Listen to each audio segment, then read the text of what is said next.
None. So we move on to e-scooters.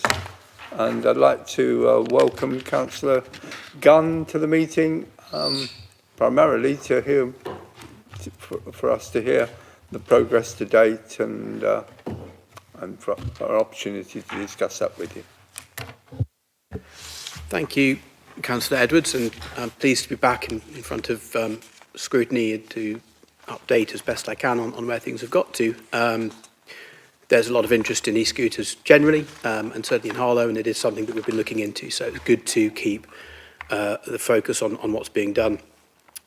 As the committee I think will be aware, Essex County Council tendered for a new provider across the county, those districts that are part of the ongoing government trial within Essex, and appointed a new company, a new contractor called Voy, a few months back, who are now operating in 3 districts, Colchester, Chelmsford and Braintree, and with the possibility of extending that to Harlow as well, following the decision made at our March Cabinet.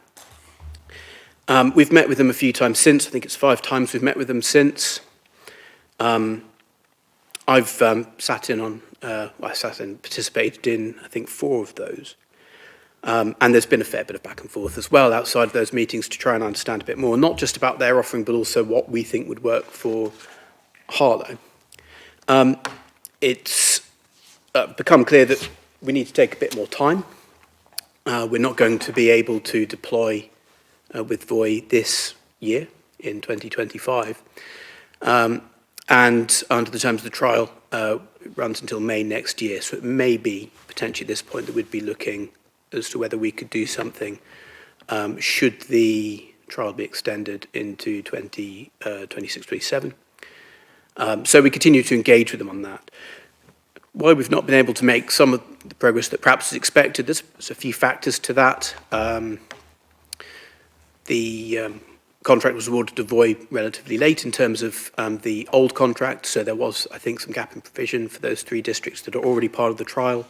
The focus has understandably been on serving those existing districts, which was an immediate focus, I think, for the company when they got that contract. They've also been growing very rapidly, Voy. They've been winning work all over the UK and elsewhere. And I think perhaps they wouldn't have had some of the resource available. And specifically on that, very much our view, and this goes back to work that's been done on micromobility by the Harlow and Gilston Garden Town team, would be for something that envisions more bay-based provision than a free-floating model.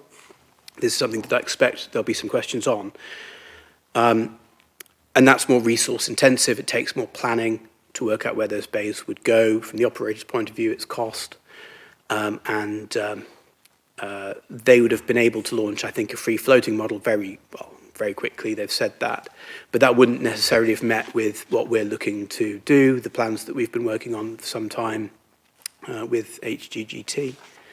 And I think would have raised some concerns from this committee, other councillors and residents, who might have expected to see a slightly more orderly thing than just a free-floating model, which in general other districts are moving away from anyway across the country, including those places that have had experience of e-scooter trials. And if you look at the announcement that was made by Essex County Council when they contracted with Voy, I believe it's a direction of travel for this county as well. So that's where we would be looking to go.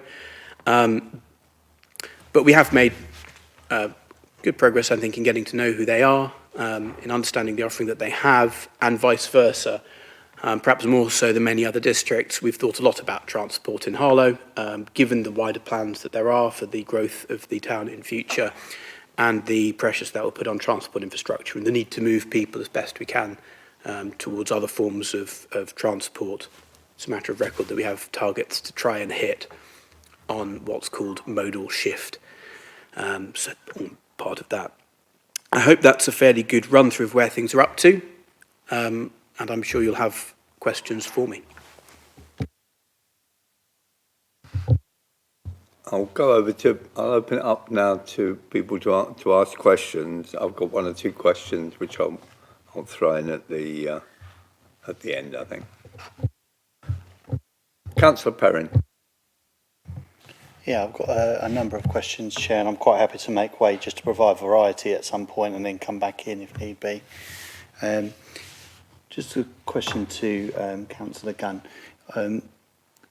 The administration's position was initially against the introduction of e-scooters based on safety reports, even Paris, the country, well, the city that held a referendum to introduce these things, then subsequently held a referendum to revoke them because of the high accident rate and some fatalities. Just wondered what thinking or what prompted the decision change if from the administration's point of view to move from a position of not having e-scooters to potentially becoming part of the trial zone around them. I just wondered what the decision-making process was around that, where that was discussed and what prompted it to change position.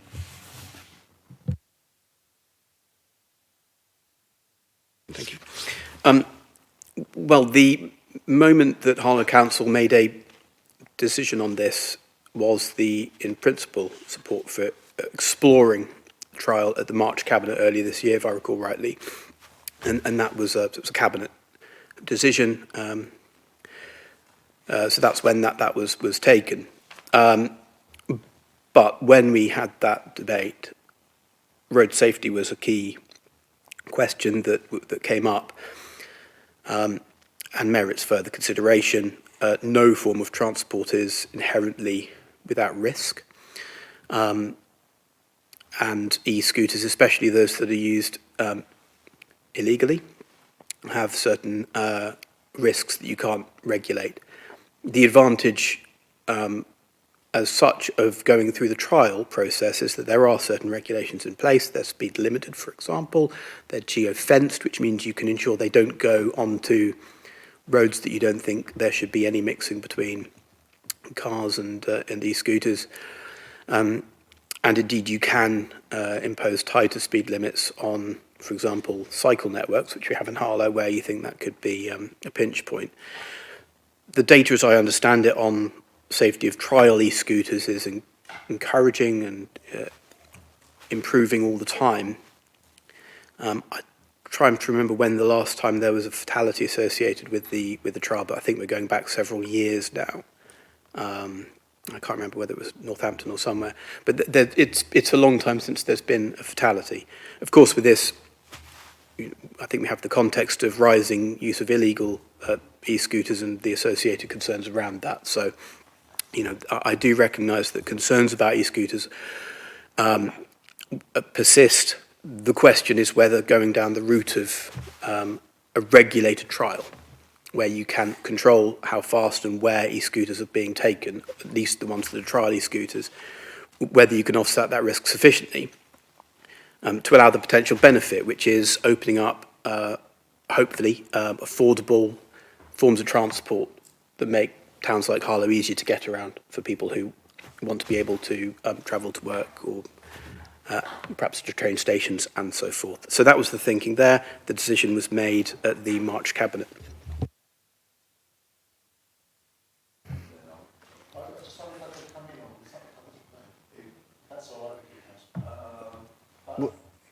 Sorry, it was in relation to something that was said.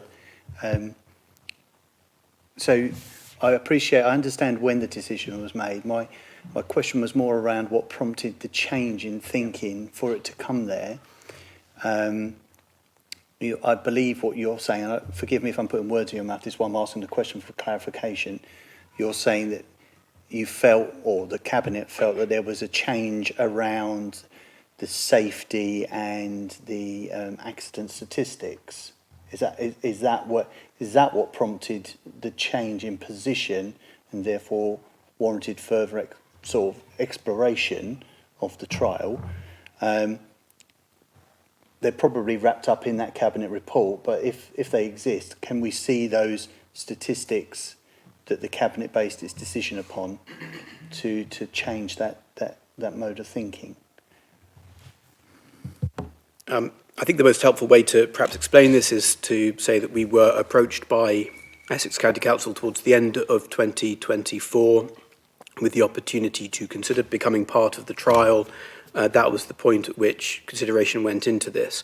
There are data sets out there on accidents and so forth, but I mean, Harlow Council hasn't taken the view at any point, as far as I'm aware, that e-scooters are or are not safe enough. But it is part of the decision that we would need to make if we were going to deploy. And to be fair, at this point, we haven't made that decision. We haven't decided to go ahead with this as yet. That would be a decision for the portfolio holder, currently myself, according to the Cabinet report. That's now a decision to be made by a portfolio holder. And you know, whoever makes the decision, whether it's me or a successor, should this be deployed, they would, of course, have to explain that decision, defend that decision, and potentially react if this was introduced and we found that there were a significant number of serious injuries, then you might need to row back on it. The experience in other parts of Essex, there's been, I think, 5 districts where they've tried e-scooters. One, Clacton, I believe, they just didn't get off the ground in terms of usage. That was the reason there. Basildon exited the scheme this year, and that was around concerns on safety. There was a high-profile incident not involving a trial e-scooter. That was a very tragic case that involved a privately owned e-scooter. But there are 3 districts in Essex that have decided to continue with this. And the concerns, when you speak to them, speak to people from there, are not around the safety of these scooters. So my understanding is that the trial, when it's the experience of these trials around the country has tended not to focus on road safety concerns particularly. It's more, to my mind, around street clutter, e-scooters being left in blocking pavements. But the vast majority of local authorities that have trialled this have continued with it. And I think that's the main test you could apply to see whether road safety concerns have predominated in those cases. From our point of view, if we do go ahead with this, I fully expect that people will have serious concerns around that, but the decision hasn't been made to deploy as yet. Councillor Ingle, was that were you following on the line of questioning that was? Karen for making way. I just wanted to pick up. Is this on? Yeah. Okay. I just wanted to pick up on one of the things you said, that when you were talking about safety, you said that one of the advantages of a scheme like this is that the higher scooters would be geo-fenced to keep them off roads they shouldn't be on. So they will be on some roads, and will they be on pavements? Or are they going to be geo-fenced just to be on, for example, cycle tracks? Where do you envisage these being used? Thank you, Councillor Ingle, and this is an extremely important question. The first thing to say is that under the terms of the trial decision from government, you wouldn't be allowed to run e-scooters down roads that I think are faster than 40 miles per hour speed limit or higher. So there are specific roads in Harlow you simply couldn't run them down under the terms of the trial. Wouldn't be considered safe. In legislative terms, e-scooters are the same as vehicles, cars. They're not the same as bicycles. But you would be able to get permission via the county council to run them down cycle tracks. And for Harlow, I think that the cycle track network would be an obvious place where you'd expect to see these running. One thing we would need to see more from Voy on is thought around which roads you would start to run e-scooters down. But the logic of it is that you would be using roads to ensure that Harlow is connected, especially where our cycle tracks run out. You know, if they don't connect everywhere, you'd run them down there. But it's going to be a judgment call, and an iterative one as well, about which roads are considered appropriate and inappropriate. I certainly envisaged there would be some 30-mile-per-hour roads in Harlow with such a volume of traffic where you might think, well, actually, we can connect this part of the town in a different way. We don't need to have e-scooters on that road. We don't need to run the risk of road safety. I can't tell you what those roads are right now, because that work simply hasn't been done at this stage by us and by Voy. But further to that point, even post-deployment, you would still be able to go back to them and say, well, actually, we've had problems in this location. We need you to geofence. That would be a decision that would be taken, I think, by the operator. But all the feedback I've had from other districts across Essex is that they've been able to do that where that's been required. So there would be an element of a learning process. But yes, they would run on cycle tracks. Yes, they would run on roads. We would geofence against them running on pavements. Geofencing is accurate, I think, to within a few metres, so I couldn't guarantee there'd be no one on a pavement, but they are not allowed on pavements. Anyone using them on a pavement would be breaking the law.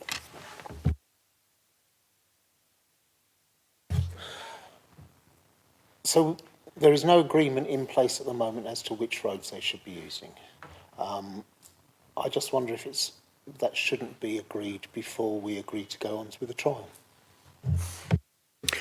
I quite agree, and we have not decided to deploy this year, in part because we haven't been able to get to that level of detail with the operator, which, to be fair to them, would be quite a body of work requiring a lot of local knowledge, I think, about Harlow. We've worked with them, we've provided a lot of intelligence around that. I've always envisaged with this that before deciding to deploy, I would have a road-by-road plan that I could go to ward councillors and say, this is what we're planning. You know your ward better than me. What have we got wrong? What have we missed? And we're simply not at that stage. And as I say, we've not made a decision to deploy at this stage because that work hasn't been done yet. Councillor Thank you, Chairman. Thank you. Mike Garnett. I think a lot of it's been answered. That's what's going on. Can I just confirm which roads they can't go? Did you say 40-mile-an-hour roads?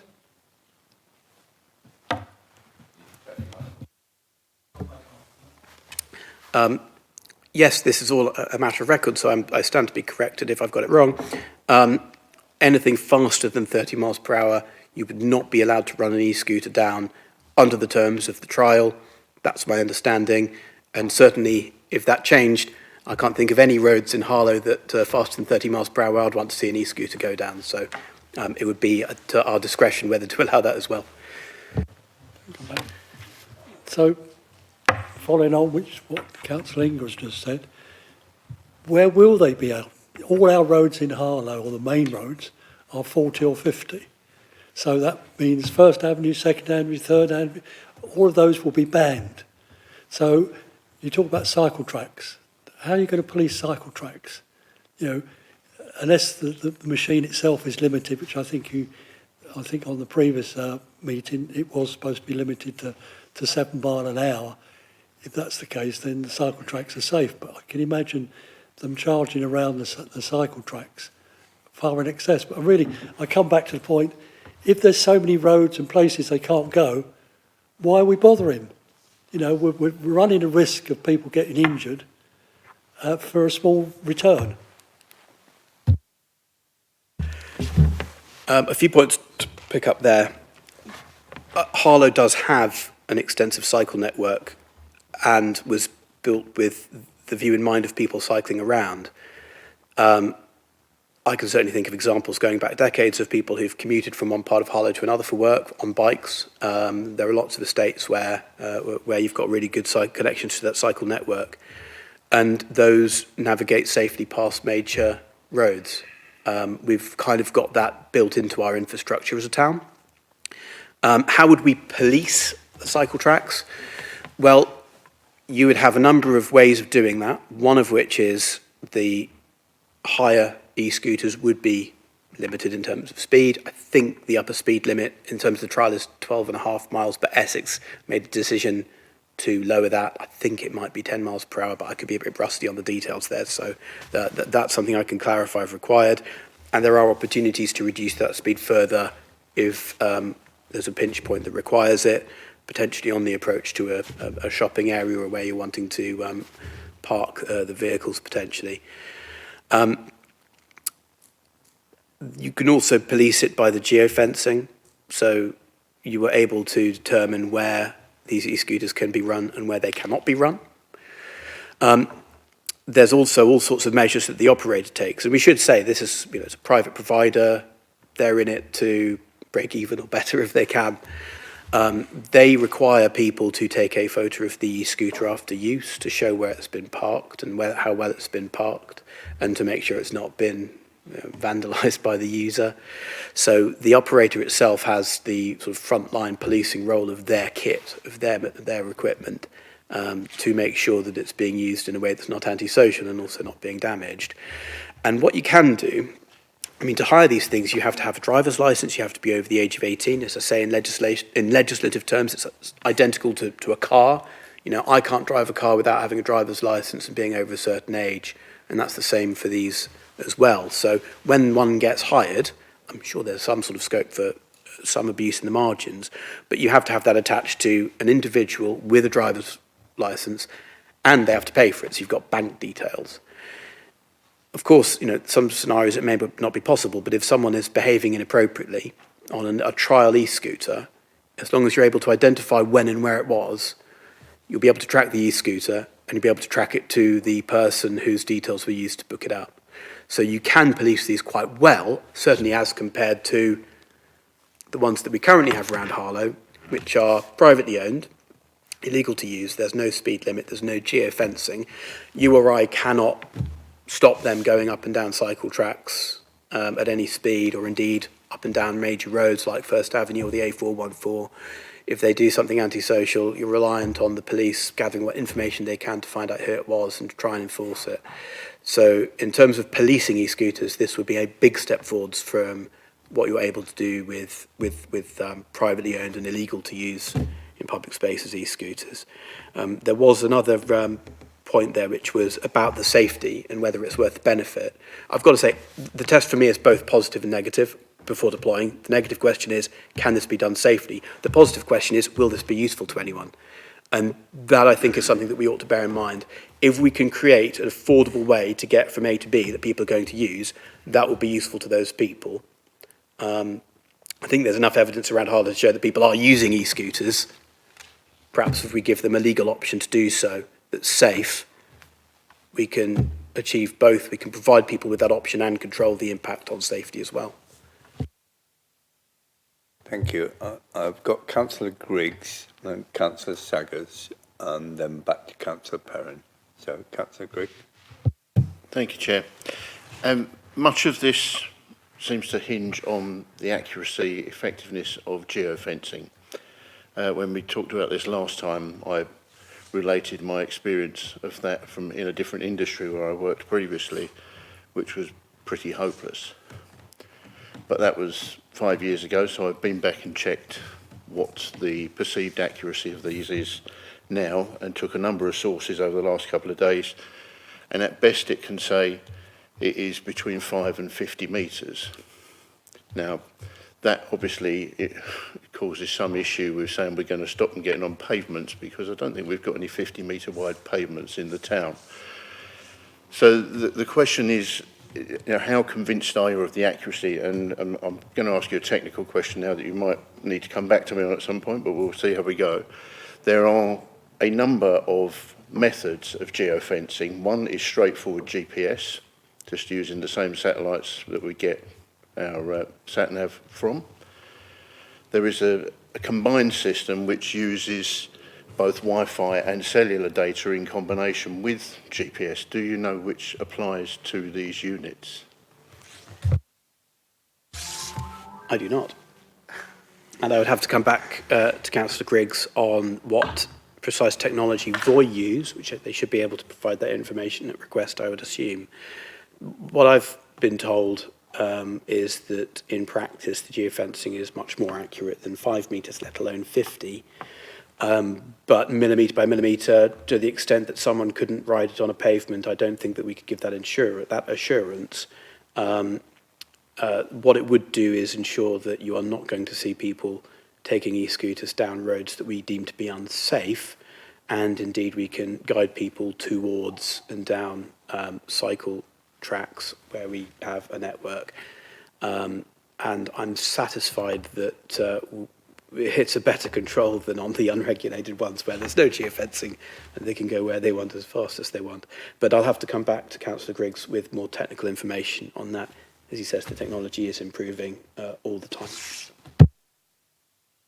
Councillor Saggers and then Councillor Perrin.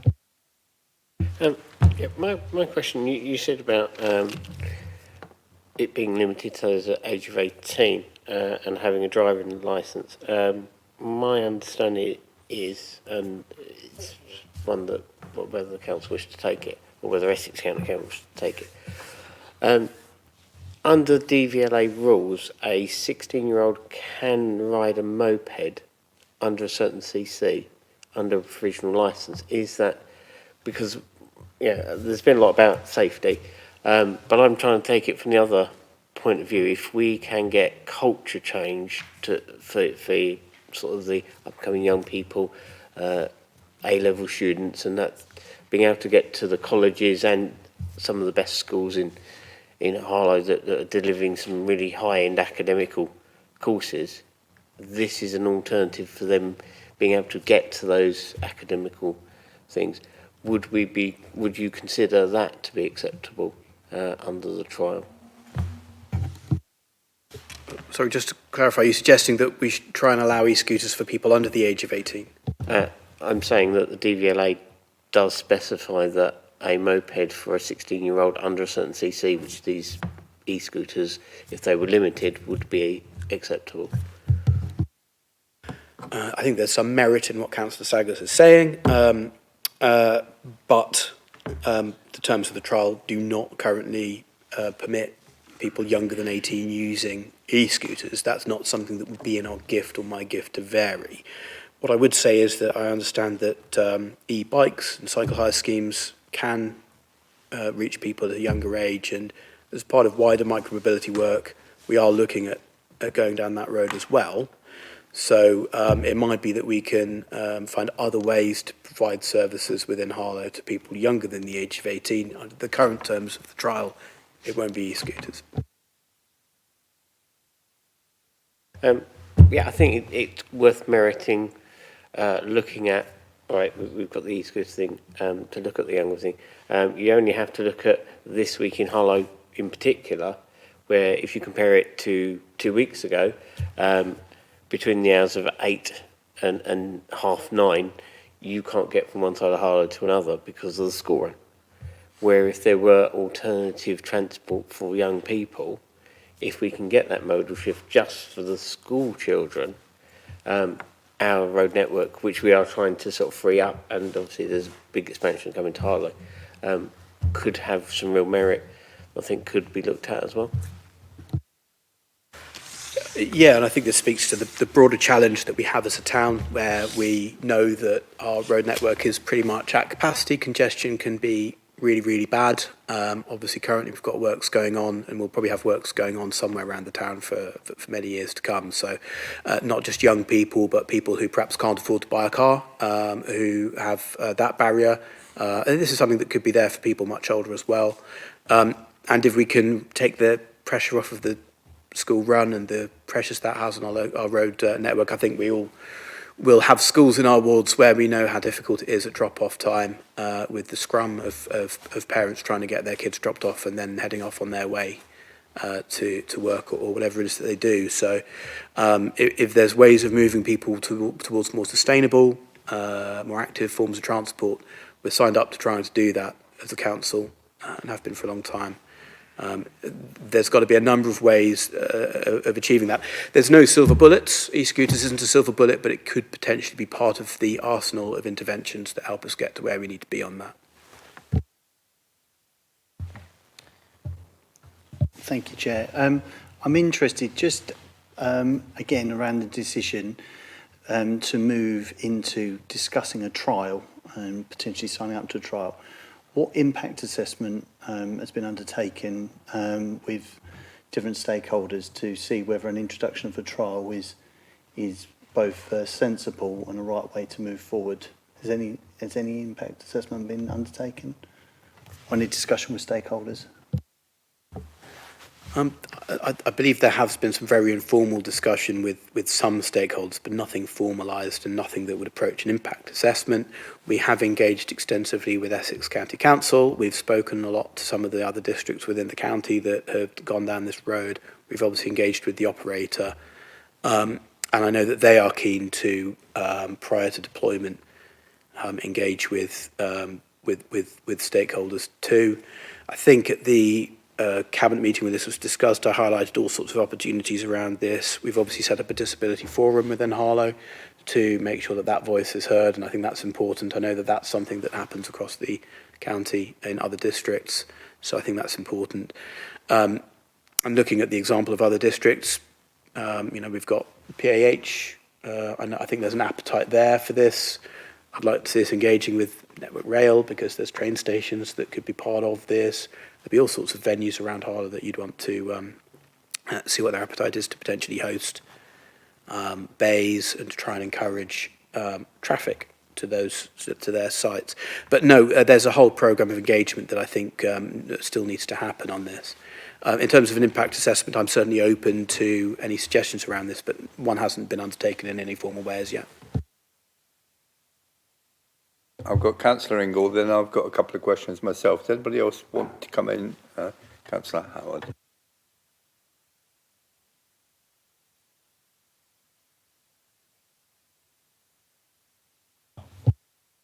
First, do you want to come in? Yeah, I did. I want to just take that back to what Councillor Saggers said. Now, from my understanding, you're talking about reducing the age down, and we're talking about safety and things like that. I do have a concern. There's one concern. I was privy to the whole presentation. I sat in with Councillor Gunn, so I'm fully aware and up to speed. My understanding, the reason it's 18 is because there is some enforcement and fines that can actually be active if they misuse the scooters. Now, I don't believe, correct me, and Councillor Gunn might be able to go back to this, if you're under 18, they wouldn't be able to fine them for misuse of the scooter. So my understanding is if they went to the younger age, and I just wanted to put that out there, I think if you was to take it down to 16, you might be putting yourself at risk, but equally I don't think they can fine under the age of 18. So I just wanted to put... Looked into that when it came before me, and I've just double checked to make sure my brain isn't getting a little hazy on the matter. Under UK law, you are allowed to ride an e-scooter at the age of 16 provided you have a provisional licence, and it is down to it's the prerogative of the provider. Voi do run schemes in Southampton, Cheltenham, etc. for 16-year-olds with that, so I think it's down to them. As to the point as to whether they could enforce a fine, I'm not clear on that point, but that might be why some decide not to, but they do, under UK law, have the right to do it if they wish to. Yeah. Councillor Howard.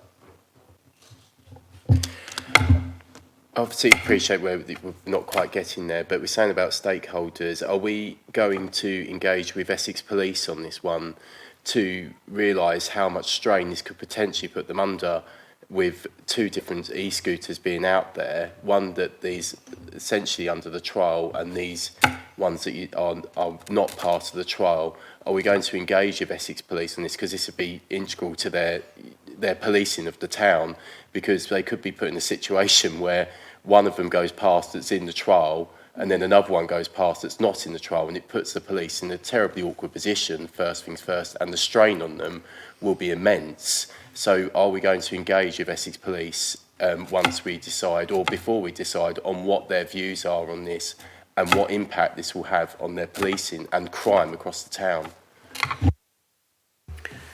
Well, I should start by saying that one of the first asks of Voi when we met with them was to be put in touch with the local police. So it's a priority of them to engage with the police, and Voi operate across large parts of the UK already.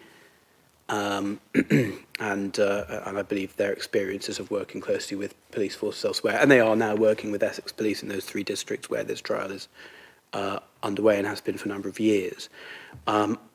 I've had some informal conversations with police officers in Harlow and haven't had any formal representations from them as yet. Certainly, if they have concerns about this, I'd encourage them to put their views to me. I think they are under pressure currently on enforcing the illegal use of privately owned e-scooters. I don't need to make any comment on how effective that enforcement is. But councillors and residents of Harlow will have their own impression of how enforcement of that is going, there ought to be no major impact on the police from introducing this trial insofar as these e-scooters would be easy to identify. They'll have company branding on them, which would distinguish them very clearly to the naked eye from other forms of e-scooter. If they're being used for antisocial criminal activity, that of course becomes a police matter. But enforcing their use is primarily something that the operator would do, and it's a burden on the operator to respond to any antisocial behaviour, any misuse of them, or any vandalism, damage to the e-scooters themselves. That would sit with the operator. So I'm satisfied it wouldn't place any significant additional burden either on Harlow Police or on, importantly, Harlow Council officers, beyond having to liaise with the operator on issues of concern. There would be some impact, which we are satisfied is entirely manageable if done the right way. But my door is always open to our excellent police officers in Harlow if they do have any concerns about this, and absolutely Voy would want to engage with the Harlow Police should we proceed with the trial. I'll come in with my question then. Have the police been formally invited to, the police been formally consulted, formally approached with a view to either the scheme or whatever it is that's being proposed? Not by me at this stage. That's a matter that would primarily be with the operator, who, as I say, have been keen to make that link. I believe we may have provided them with contact information. I can't speak as to whether they've made use of that as yet. Given that we've not decided to deploy yet, there's no reason for them to have done so particularly. We may not proceed, and if we do proceed, it won't be for many months now. There's plenty of time for that. But I think the answer to your question is no, but the appetite is very much there, and I certainly would want to hear what the police say before making any final decision. So, broadening that then, has there been any formal consultation process with anybody in terms of what the public's views are? One talked in terms of hospital, one talked in terms of schools, one's talked in terms of whatever. Has there actually been a formal, and if there hasn't been one, is there going to be, is there any intention to do a consultation process prior to the introduction of this scheme? I think I addressed this in my opening comments that Voy came in quite late into the process of winding down the previous contract. They had 3 districts in which to step up a service as a matter of urgency, and I don't believe they've had the resource to do all of that work themselves. What consultation there has been between Harlow Council, Essex Council and the operator. We've met several times with them. We've discussed consulting more widely. I'm determined that that would happen. I think that's important. I've spoken about that previously. It hasn't happened yet, simply because the consultation between Essex Council, Harlow Council and the operator hasn't got to that point that it would be useful to do so. I'm hopeful that we'll be able to do that at some point, but we're not there yet. Any other questions? I'm going to come back to the geofence question, if I may, but don't worry, Alistair, you're okay with this one. Given that a lot seems to hinge on these, be it the safety, the speed, the locations, where they can or can't go, before we get to the point of this coming to Council for an agreement to proceed with the trial, would it be possible, do you think, for a demonstration, a physical demonstration, to actually bring a scooter or two to town and show us just how they can limit these things or not with their technology? There would be, and actually that was something that we discussed in our first meeting with Voy, and the question was whether to try and send people off to Cambridge or to Chelmsford, I think. So, I mean, the glib thing to say is you can go and try them out there already. If you're ever in Cambridge, you want to get an e-scooter, you're welcome to do so. They're there to be used. They're increasingly common, these trial e-scooters, in towns and cities up and down the country, and indeed across the world. Yes, it's something that I think if we re-engage with Voy in the new year and get to the point where it looks likely that we're going to deploy, absolutely. It's almost unfortunate that that opportunity hasn't yet arisen, and I can tell that Councillor Griggs will be very keen to take up that offer. I might be able to make an arrangement especially just for him. We'll see what comes out of this.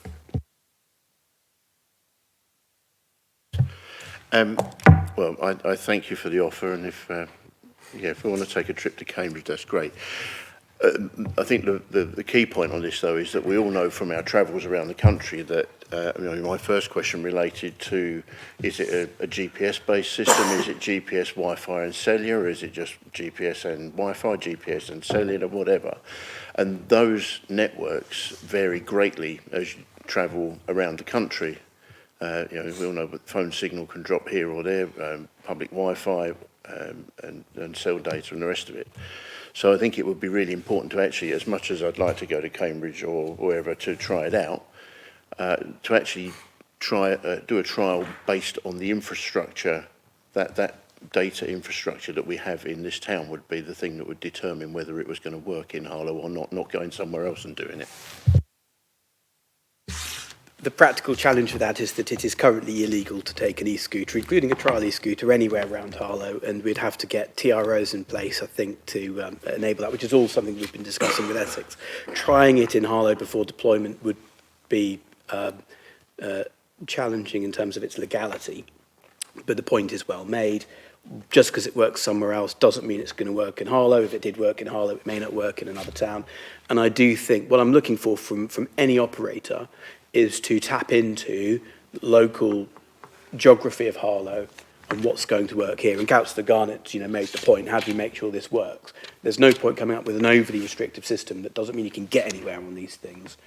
Equally, you want to make sure that people can only go places that it's safe to go. And that's the balance we need to strike. Can I just I just want to seek some clarity. As far as the schemes themselves are concerned,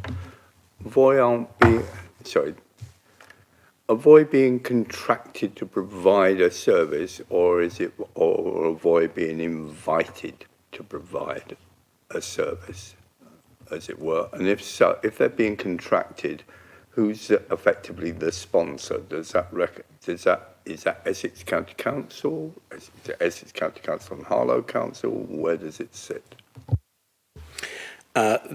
Voi won a competitive tendering process that Essex County Council ran earlier this year. They have a contract through Essex County Council.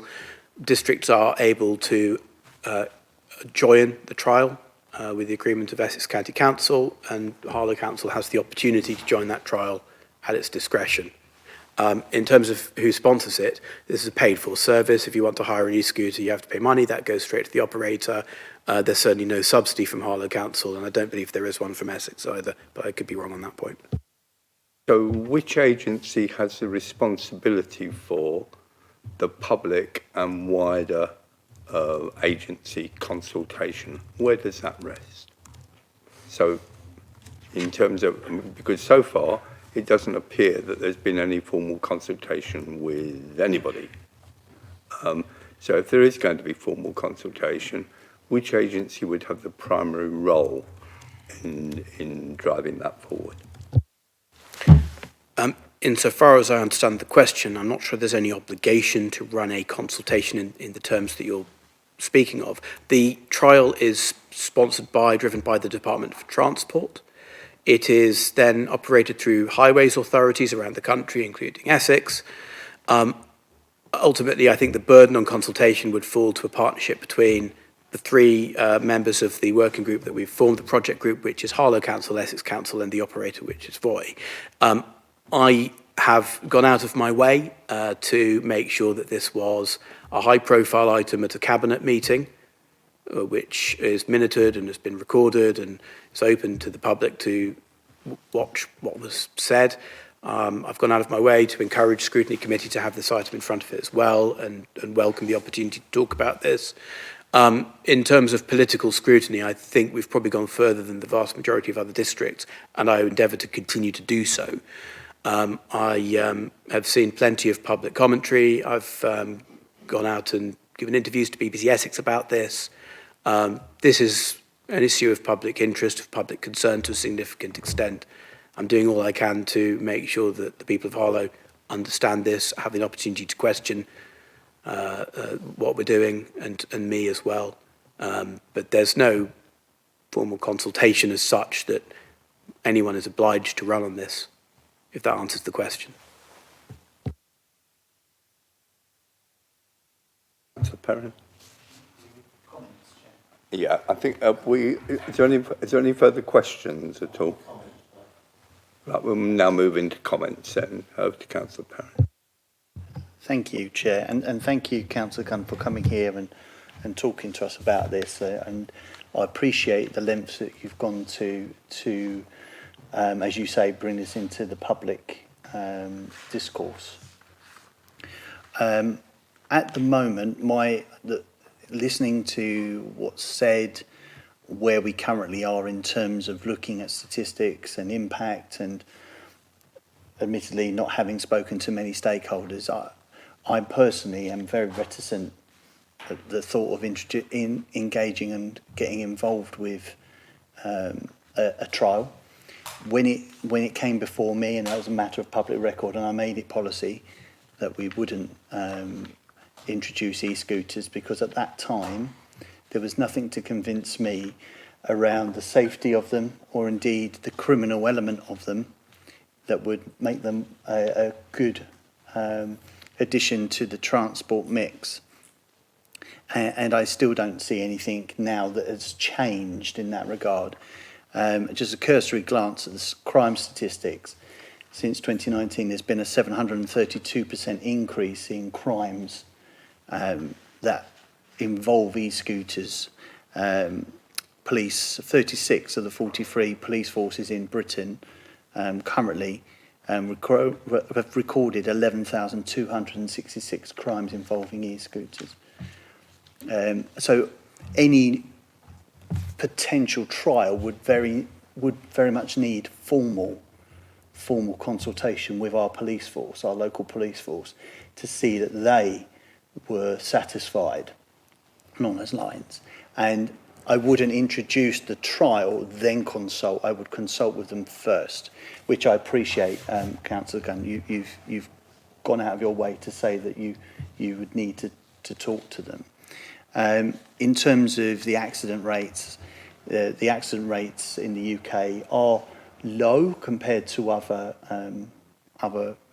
modes of transport, but then because they aren't as widely available. And those statistics that are available, I believe there's 6 fatalities in the UK involving e-scooters, directly the e-scooter user, of the order of 1,600 serious injuries. The predominance is amongst 10 to 19-year-olds, that bracket. But again, one would naturally assume that those statistics would increase with greater usage, etc. And I appreciate there are other forms of transport where equally, people will come to harm, because whenever a human being moves, there's always a risk that something's going to go wrong. You can do that with your own 2 feet. I do get that. And I do get the allure of these devices. I saw them for the first time when they were introduced in Birmingham on a trial, and I got to ride them up and down Birmingham New Street, especially fenced off, and they are great fun. And from that perspective, but I have to also bear in mind the actual real life statistics of these things and the geography of where we live and the resourcing that other agencies have to make sure that these are safe and fairly deployed. And I haven't heard anything in what we've discussed tonight to say that anything has significantly changed that would change, which alters the situation from the decision that I personally took all that time ago. That said, if through wider consultation, through the discussions like what Councillor Griggs has said around geofencing, and if the police can show that these things can be properly managed, and if we can show that there is better safety records and that's improving, then clearly, one is open to changing one's mind. But at the moment, I'm not in that place. So my mind would be, we need better statistics, better engagement, better data to make a change in decision. That's where I currently am, Chair. Thank you. Thank you. And thank you again, Councillor Gunn, for coming here to talk to us today. Councillor Ingle, then Councillor Saggers. Thank you, Chair. I very recently had the misfortune to have to go to Chelmsford for a whole week to work, and so I had first-hand experience, because I am talking about only 3 weeks ago, of their scooter scheme. And perhaps even more unfortunately, I spent quite a lot of time in Milton Keynes a couple of years ago, where they also had a hire scooter scheme. And my experience of that makes me feel very unhappy about the proposal to trial it here in Harlow. And so particularly safety. I'm not convinced that having a licence scheme will actually reduce the number of illegal scooters, because people who have already bought them are going to carry on using them. The private ones, the ones that you buy, they're illegal, but they're much faster, and you don't have to hire them once you've bought them. There's an initial fee, but they're free thereafter pretty much, because they use so little electricity. And if anything, the privately owned scooters will get an air of legitimacy, because there are so many other scooters around. At the moment, the police aren't stopping, or don't have the resources to stop people riding scooters in and around Harlow. I don't think they're going to have the resources to stop people riding scooters when there are more scooters. And frankly, yes, they are clearly marked, the private hire one, the Voy scooters, I've seen that. But you can buy stickers to put on your privately owned one and camouflage them very, very easily. So I'm not convinced at all that it's going to improve the safety of the illegal ones. I think it's actually going to exacerbate the danger of them, because I think there are going to be more of them. The driving licence bank card, and I did check, and Councillor Gunn's absolutely right. You know, Voy, you do have to have a driving licence, and you do have to be 18. It says so on their website. But it leaves me wondering why it is I saw so many of those scooters lying around abandoned in Chelmsford only 3 weeks ago. Surely if the operator has a driving licence and bank cards, scooters abandoned in hedges and on all over the town, they would be able to track the users down and take some sort of action, and there was an awful lot. I'm worried about the geofencing, 5 metres to 50 metres. I'm not sure. I fully understand why it wouldn't be a good idea to use them on fast roads, clearly dangerous. But I'm also not convinced that they're safe to use in areas where there's children playing in the street, which doesn't leave an awful lot of other roads in Harlow. Sorry, I've lost my page. There we go. And I'd agree with Councillor Perrin that a wide formal consultation with the police and the public is necessary, because so far the consultation, with respect, seems to be between Harlow Council, Essex County Council, and the contractors themselves. Voy, no, it's not a question. All of which are, you could say, are vested interests, or have a vested interest in whether we're going to allow this trial. So I just think a formal consultation is required with police and the public. Thank you, Chair. Councillor Saggers, you take your mic off. Yeah, I agree and sympathise with Councillor Ingle and Councillor Perrin's views on the safety and everything, and I think we've explored it at great depth. We've looked at the capacity of policing, the illegal side of the scooters and the other bits. Also, I'm torn with the idea that in Harlow, at the last census conducted by the Motoring Association and the DVLA, there was 26,500 cars covering sort of just over 11, 12 square miles in Harlow. And you don't have, like me and all the other councillors who walk around their wards where there's cars parked on pavements, grass verges, anywhere they go, corners of roads. If we can reduce that safely by 10%, you're not getting the congestion of cars parked at night and during the day. If 1 in 5 households could go, rather than having 2 cars, I only need 1 car to the bigger jobs, the shopping and things like that, but can commute to work with a hire scheme, that's got to be encouraged, because again, that covers net zero targets, cleaner ways of transporting, healthier ways of transporting. You know, we've talked about just the e-scooter stuff. There are, like Councillor Gunn touched on, there's also categories looking at the more e-bike types, assisted bikes for younger people, where it's not battery driven, it's capacity assisted, so that people aren't struggling to get across, and other such forms of transport. If we can reduce the level of congestion in the daytime, electric cars are coming along, but they are very expensive. Those that are still combustion engines are still collectively in an area producing pollution. And 9 times out of 10, that's near schools, near built-up industrial areas, built-up shopping areas. That's having an effect on residents in Harlow and their health.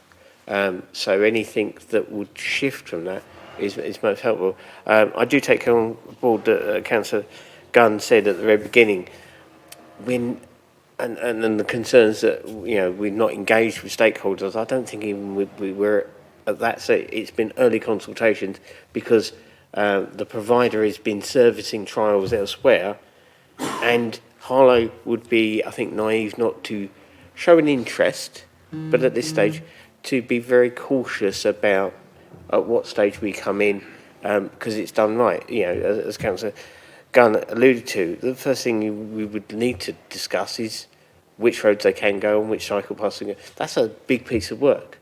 Before we even start talking about rollout, we would have to have that information. We'd have to have ways of storing, ways of charging, and other such things. So I welcome Councillor Gunn giving us the update on where we are, allowing us to debate the different issues. But as I see from his comments initially in his opening statement, I don't think we're quite there yet, but he wants to keep us all informed and be quite open and transparent about the journey, so that we can ask questions of him, and it might change his thinking that we've given him tonight when he engages with them at later stages, before bringing it as a formal proposal or policy to Cabinet and full council.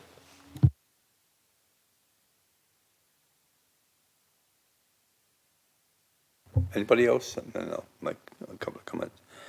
I think I'll make my own comments now.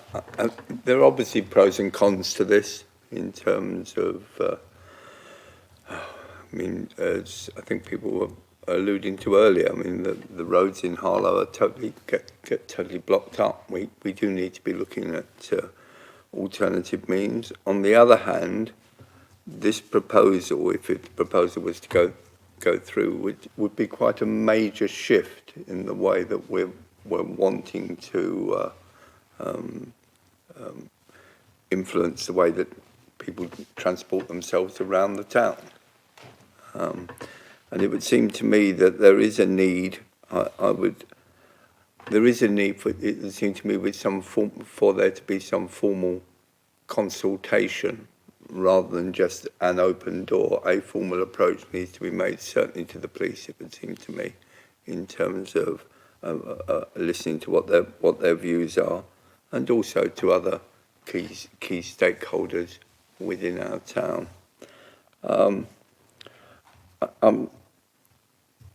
I understand that now that from what you said, Councillor Gunn, this is not like it's not going to happen in the immediate future.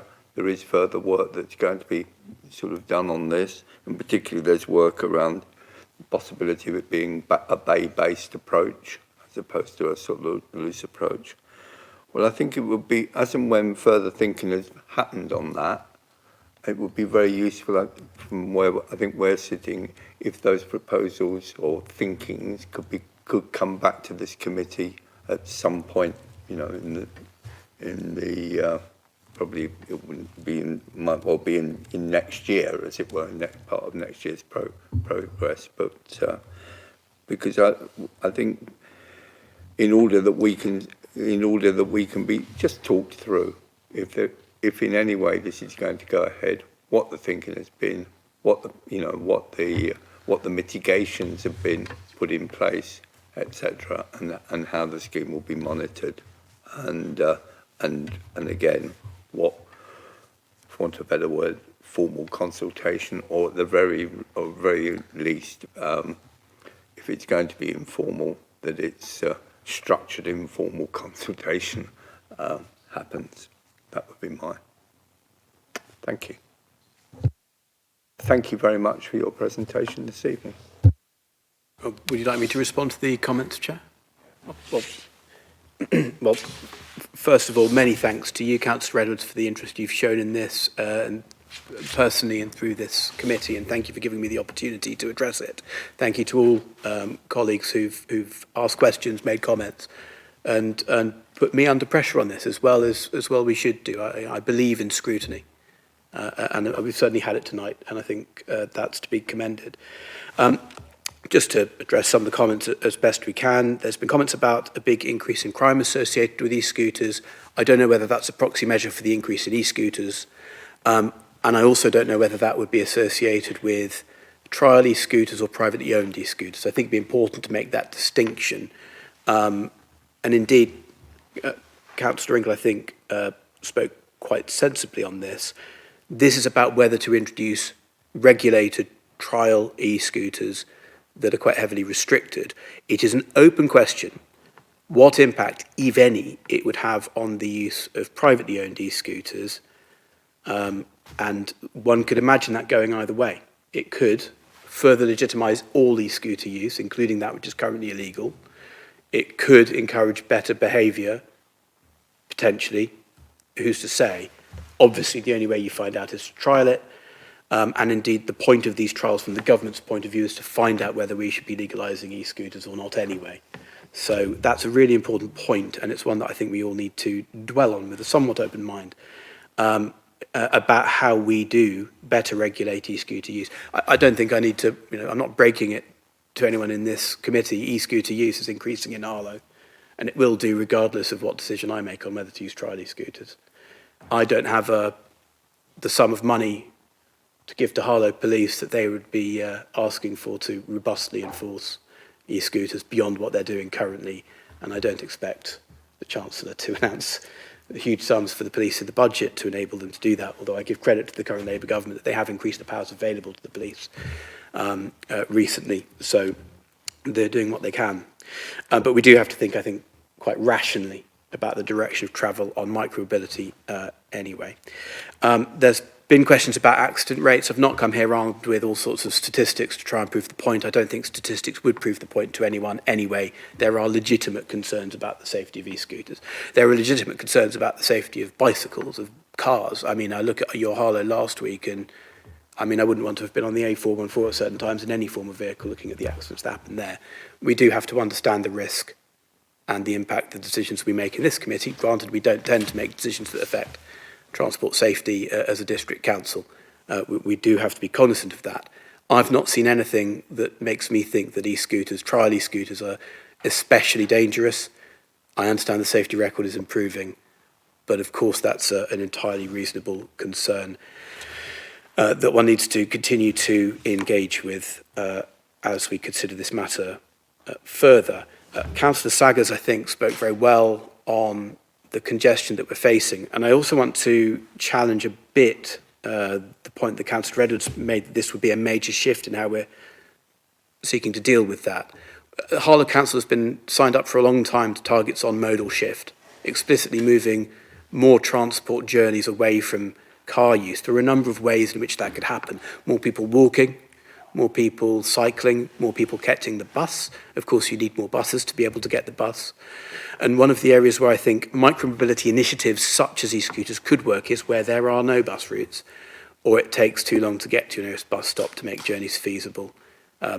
Personally, I'd find an e-scooter a lot quicker to get from where I live to Harlow Town Station, for example, and there'd be other examples, especially out of hours if you're making late night journeys, if you're on shift work, for example, which I think is one of the use cases from Basildon, was the Basildon Hospital. The nurses there made good use of the scheme when it was running, and that's impressed upon me when considering this. And Councillor Saggers made a strong point about the impact, the environmental impact of congestion. I was listening to a podcast just a couple of days ago from the Rosamond Adekisi Deborah, who's the mother of the girl in Lewisham who died as a result of air pollution in quite a famous case. So there are some wider considerations I think we all need to bear in mind, broadly speaking, when we think about transport around Harlow and how we mitigate the increase in car use that we should anticipate as Harlow continues to grow. And this has always been micromobility, in any case, something that we've been looking at. HGGT have been looking at this for a number of years, with Harlow Council as part of that. The key feedback from this is around consultation. I can't commit to doing an all bells and whistles public consultation. That would cost a lot of money. When we considered this at Cabinet, I invited people to contact me directly. I think that was repeated online by prominent members of the Harlow community. And I got 2 emails. There is public interest in this. It can be difficult to engage through public consultations. And I'd make the broader point that we are a democracy in Harlow, and we have 33 elected councillors who are there to listen and to represent and to channel concerns that they hear appropriately. And I do think this is one of those where the proportionate response might be for me to look to the 32 other councillors in Harlow to represent the people they represent, and to think about that in a holistic way, and to be the consultation, if I can make that invitation. Stakeholder engagement is going to be key. I've been saying this publicly and privately. We haven't consulted with stakeholders on a decision that we haven't yet made, because why would you consult on a decision you haven't yet made? There is nothing to go to them with as yet. Once there is a detailed plan that we are serious about implementing, that is when we engage, again with councillors, again with this committee potentially, and with other organisations around Harlow and with the public as best we can, to ensure that opportunities are not missed, that we have partnerships where this is required, and that concerns about e-scooters are properly heard. And if you look at the social media engagement on this, there's been a lot of comment, and that is, I think, how people tend to engage with our decisions.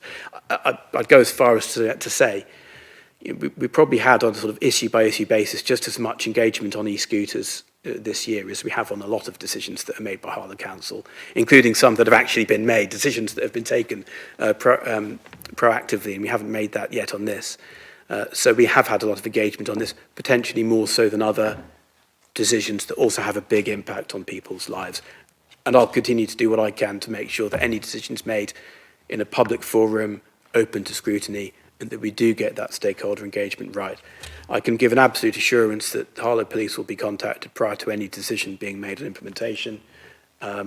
That's not a commitment that I feel, I think that went without saying, but I'm glad to say it, and I thank those colleagues who made that point tonight. There's clearly a lot of work still to do on my part, on the part of the operator, if they want to get the contract extended to Harlow. We have learnt from other towns, including Milton Keynes, where they've got wider pavements than we do. This is why we're not particularly attracted to a free-floating model. We're not sure it would work in Harlow. But then we need to think about where those bays go in a way that people will be able to access them. We need to think about the resource that would have to go into delivering that. The operator has to be convinced that that's possible, and indeed that they would have widespread political support for moving into Harlow rather than narrow political support as well. I will go back to Voy to ask technical questions on geofencing. And I will tell them that Councillor Griggs is desperate to try out one of their e-scooters as well. Thank you, Councillor Edwards. Thank you, everyone. I hope that answers as best I can the questions and comments that have been put tonight. Thank you very much. And we'll move on to the next item now. Thank you. You can stay. You're more than welcome to stay, or equally